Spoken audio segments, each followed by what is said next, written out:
Welcome friends, retake के इस video में मैं आपका स्वागत करता हूं। मेरा नाम है ऋत्विक और आज हम इस वीडियो में देखने वाले हैं MySQL डेटाबेस में ग्रुप बाय और ग्रुप बाय हैविंग क्लॉज कैसे यूज करा जाता है। तो चलिए शुरू करते हैं बिना किसी देरी के साथ।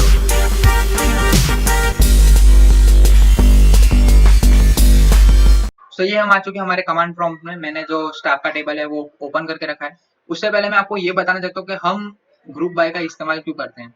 तो ग्रुप बाय जैसा उसका नाम है उस तरीके से काम करता है। मतलब फॉर एग्जाम्पल हमने जैसे पोस्ट लिया, अब हमारे जो पोस्ट है उसमें 3-4 चीजें आपको दिख रही है। मैं इसे थोड़ा जूम कर देता हूँ। अब जो हमारी पोस्ट है उसमें आप बिजनेस मैनेजर 3 या 4 आप इतने सारे हैं, तो अब ये एक टाइप का ग्रुप हो गया कि जो बिजनेस मैनेजर है उसका एक पर्टिकुलर ग्रुप है, जो एसईओ है उसका एक ग्रुप है, ऐसे सबके अलग अलग ग्रुप है। ये चीज अभी हमें छोटी सी लग रही है क्योंकि हमारा जो डेटाबेस है, जो स्टाफ टेबल है उसके अंदर मैनेजर है, जो बिजनेस मैनेजर वही 3 है, बाकी सब सिंगल सिंगल है। अगर बड़ा डेटाबेस होगा, अगर काफी सारे होंगे तो ये चीज हमें बहुत ज्यादा काम आने वाली है।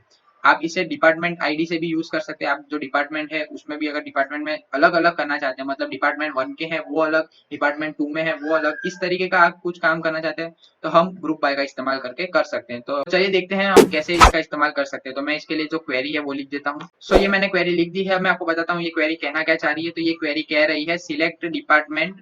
आप जो डिपार्टमेंट कॉलम है उसे सिलेक्ट करिए, count star from staff table. तो आप जो स्टाफ टेबल है उसमें डिपार्टमेंट आईडी है उसमें आप काउंट करिए ग्रुप बाय डिपार्टमेंट आईडी। तो आप उसका ग्रुप बना दीजिए डिपार्टमेंट आईडी की मदद से। मतलब 1 अगर है तो जो 1 है उनका एक ग्रुप, जो 2 है उनका एक एक ग्रुप, जो 3 है उनका एक ग्रुप, और जो बाकी की वैल्यू है उनका भी सेम इसी तरह से अलग अलग ग्रुप बना है। उनकी आप जो काउंटिंग वैल्यू है वो मुझे बताइए। इस तरीके का कुछ कहना चाह रही है क्वेरी। अब मैं इसे करता हूँ एंटर। ये देखिए ये हमें बता रही है कि हमारे पास टोटल 4 काउंट्स हैं।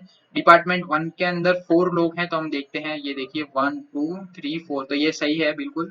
2 में 3 है, 3 में 1 है और 5 में 1 है। तो इस तरीके से हम हमारे जो डिपार्टमेंट में उसमें कितने लोग हैं उसे काउंट कर सकते हैं। इसके बाद हम देखेंगे कि अगर हमें किसी 2 वैल्यूज के साथ एक साथ काम करना हो, मतलब 2 कॉलम्स के साथ एक साथ काम करना है, तो वो हम किस तरीके से करेंगे।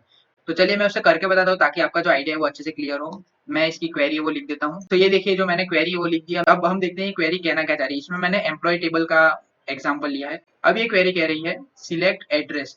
एड्रेस को सिलेक्ट करिए, कॉमा करके हमने जो हमारे एग्रीगेट फंक्शन थे उनका इस्तेमाल लिया है। एवरेज निकाला है ई सैलरी का, जो एम्प्लॉय की सैलरी है उसका एवरेज निकाला है। उसके बाद लिखा है फ्रॉम एम्प्लॉय, जो एम्प्लॉय टेबल है उसमें से ग्रुप बाय एड्रेस। ये क्वेरी कह रही है कि आप एक टेबल बनाइए जिसके अंदर आपको 2 कॉलम मिलेगी। एक होगी जो एड्रेस का जो ग्रुप करा हुआ है, मतलब अलग अलग एड्रेस है, वो अलग अलग नहीं आएंगे बट एक ही एड्रेस आएगा, जैसे A51 और A25 और A31 इस तरीके से, ना कि A51 A51 A25 A25 इस तरीके की चीज ना दिखाते हुए आप एक पर्टिकुलर जो एड्रेस है उसका और उसके अंदर जो भी लोग रहते हैं उनकी जो पर्टिकुलर सैलरी आती है उसका मुझे आप एवरेज निकाल के बताइए कि वो ग्रुप में रहते हैं उनमें पर पर्सन की एवरेज सैलरी कितनी है। इस तरीके का ये कुछ क्वेरी कहना चाह रही है। अब मैं इसे करता हूँ एंटर। ये हमारी जो क्वेरी है वो एग्जीक्यूट हो चुकी है। अभी हमें बता रही है जो एड्रेस है A21 उसके अंदर जितने भी लोग रहते हैं उनकी जो एवरेज सैलरी है वो है 1500। उसके बाद A22 उसमें 3500। इस तरीके का ये देखिए पूरा का पूरा जो हमारा टेबल है वो तैयार हो चुका है। अगर हम जो हमारा एग्रीगेट फंक्शन है उसका इस्तेमाल करके या फिर कोई भी नेस्टेड क्वेरीज है इनका इस्तेमाल करके इसका इस्तेमाल करना चाहते हैं तो वो भी हम कर सकते हैं। मैं इसे थोड़ा ऊपर कर लेता हूँ। थर्ड केस बताने से पहले मैं जो क्वेरी है वो लिख देना चाहता हूँ ताकि आपको भी पता चले कि क्या कह रहा हूँ मैं। नेक्स्ट चीज है वो है हैविंग क्लॉज। अब हैविंग क्लॉज क्या होता है, तो जिस तरीके से वेयर इस्तेमाल होता है उसी तरीके से हम हैविंग का यूज करते हैं। बट प्रॉब्लम ये रहती है कि अगर ग्रुप बाय में हम वेयर यूज करेंगे तो वो हमें एरर देगा, वो उसमें कंपेटेबल नहीं है।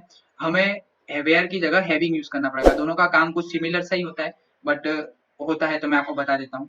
ये केस में हमने कुछ इस तरीके का लिया है कि जो रीजन है A51 और A25, इन दोनों में जो भी लोग रहते हैं उनकी सैलरी का सम है वो हमें कितना मिलता है। ये क्वेरी कुछ इस तरह की है, मैं आपको पूरा डिटेल में बताता हूँ। हमने लिया है सिलेक्ट एड्रेस। आप है एड्रेस सिलेक्ट करिए, जहां पर आप ग्रुप बनाइए, 2 ग्रुप बाय एड्रेस, मतलब 2 ग्रुप बनाइए एड्रेस के वाइज। जो भी आपके एड्रेस है उनके एड्रेस के वाइज ग्रुप बना दीजिए। उसके बाद हमने हैविंग क्लॉज का इस्तेमाल करा है। वहां हैविंग क्लॉज के थ्रू हमने जो टास्क करा है वो कुछ इस तरीका है, एड्रेस इन।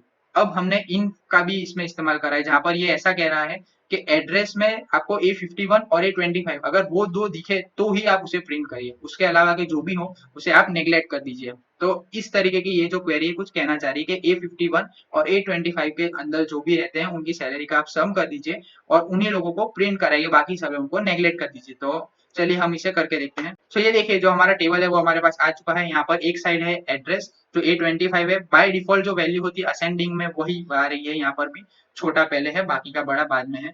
A25 है वो पहले है, जो वहाँ पे लोग रहते हैं उनकी सैलरी है 3000, और जो A51 है उसमें जितने भी लोग रहते हैं उनकी सैलरी का आप सम करते हैं, मतलब उनका टोटल करते हैं तो वो 4000। सो इस तरीके से हम हैविंग क्लॉज का इस्तेमाल कर सकते हैं अलग अलग कंडीशन में अलग अलग कॉलम्स के साथ। इस वीडियो के लिए हम इतना ही रखेंगे। नेक्स्ट वीडियो में हम MySQL डेटाबेस को और एक्सप्लोर करेंगे। अगर आपने अभी तक हमारी जो प्लेलिस्ट है उसे एक्सेस नहीं करा है, आप फर्स्ट टाइम आ रहे हैं, तो कोई प्रॉब्लम नहीं है, मैं इसका जो लिंक है हमारे डिस्क्रिप्शन में भी दे दूंगा। आप उसे ओपन करिए, देखिए, आपको डेटाबेस के बारे में बहुत अच्छी अच्छी चीजें जानने को मिलेगी। सो इसी के साथ इस वीडियो को खत्म करते हैं। अगर आपको वीडियो अच्छा लगा हो तो इसे लाइक करिएगा, शेयर करिएगा and subscribe this channel. Thank you for watching.